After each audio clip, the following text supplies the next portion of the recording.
예, 안녕하십니까. 여러분들의 백만장자입니다. 사랑합니다, 여러분.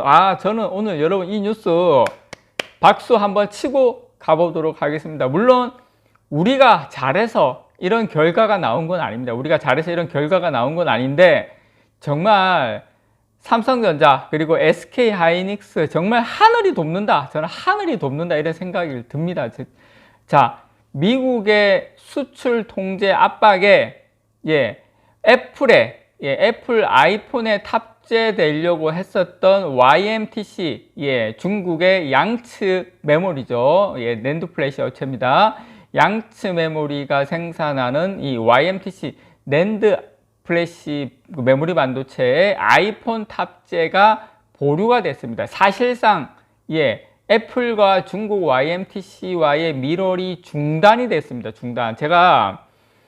중국에서 판매되는 아이폰에 들어가는 낸드 플래시가 중국 업체에서 생산하는 것으로 들어가는 걸로 애플하고 이제 뭐 합의를 봤다. 그렇게 된다. 이렇게 제가 몇 번 말씀을 영상으로 말씀을 드렸는데, 자, 그게 중단이 됐습니다. 한마디로 보류가 됐는데, 사실상 중국 반도체가 아이폰에 못 들어가게 될 확률이 거의 뭐 확실시 됐다. 그래서 삼성전자 일단 안도의 한숨을 내쉬게 됐습니다. SK하이닉스도 물론 마찬가지입니다.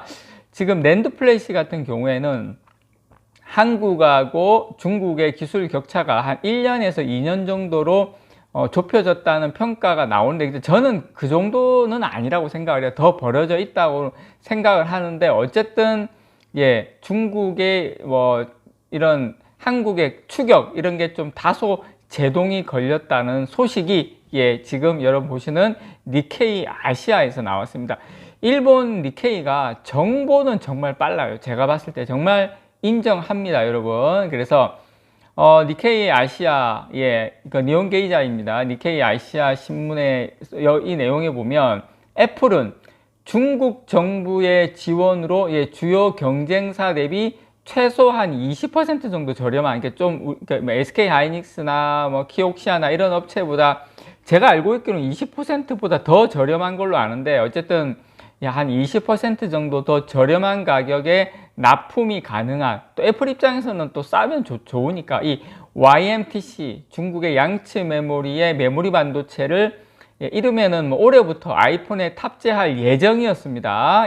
그리고 또 이달 초에 YMTC의 아이폰용 128단 3D 낸드 플래시 메모리 인증을 위한 수개월간의 절차를 마무리하기도 했어요. 마무리했는데, 이 YMTC가 생산하는 이 반도체는 중국 시장에 판매되는 아이폰에 사용될 계획이었던 것으로 알려졌죠. 다 여러분께서 아시는 것처럼. 그래서 이 니케이에 따르면 애플이 전 세계에 공급할 아이폰에 필요한 물량의 약 40% 가량을 중장기적으로 YMTC로부터 구매하는 방안까지도 검토를 하고 있었다고 이야기를 합니다. 이게 니케이에서 알아낸 하여튼 정보인데, 그래서 지금 애플 같은 경우에는 비용 절감도 되고 공급망 다변화도 되고, 왜냐면 YMTC에 받으면 이거 싸잖아.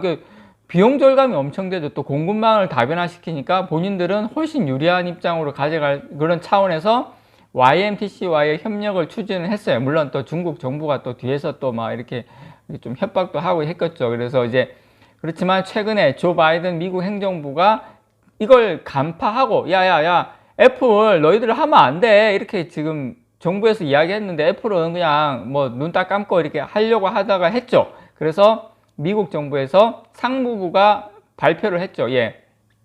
D램 18나노미터, 낸드 플래시 128단 이상 딱 걸리는 겁니다. 애플이 YMTC로부터 받는 낸드 플래시가 딱 128단인데, 이번에 그 제재 대상이 128단 이상이거든요. 120 이상이면 이제 포함이 되는 거죠. 여기에 걸리고, 파운드리 같은 경우에는 14나노미터 이하 로직 칩에 이제 수출, 사실상 수출하는 것을 금지하는 장비가, 그래서 수출 통제 조치를 발표를 했는데, 이게 딱 걸린 겁니다. 그리고 수출 통제 우려 대상으로 지정한 이 미검증 명단, 수출 통제 우려 대상이라는 겁니다. 이것도 공개를 했는데 이번에 YMTC가 포함이 되면서 애플의 계획은 완전히 틀어졌다. 그럼 앞으로는 뭐 가능성이 있냐? 앞으로 당연히 가능성이 없죠. 그래서 해당 명단에 오른 중국 업체들과 거래를 하려고 하면 물품을 보내기 전에 실사를 통해서 합리적인 사업인지 이 확인 조사를 수행을 하고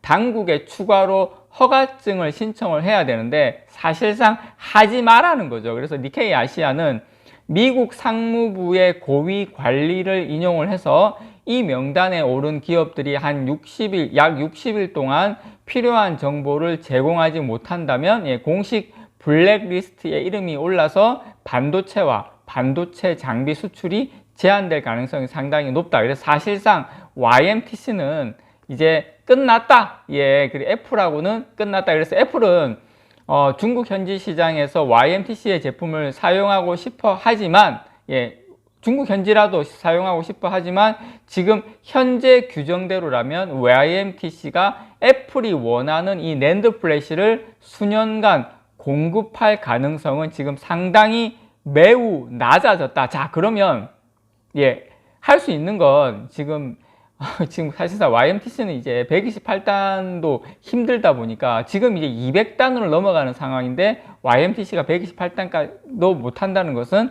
반도체 하지 마라는 거죠.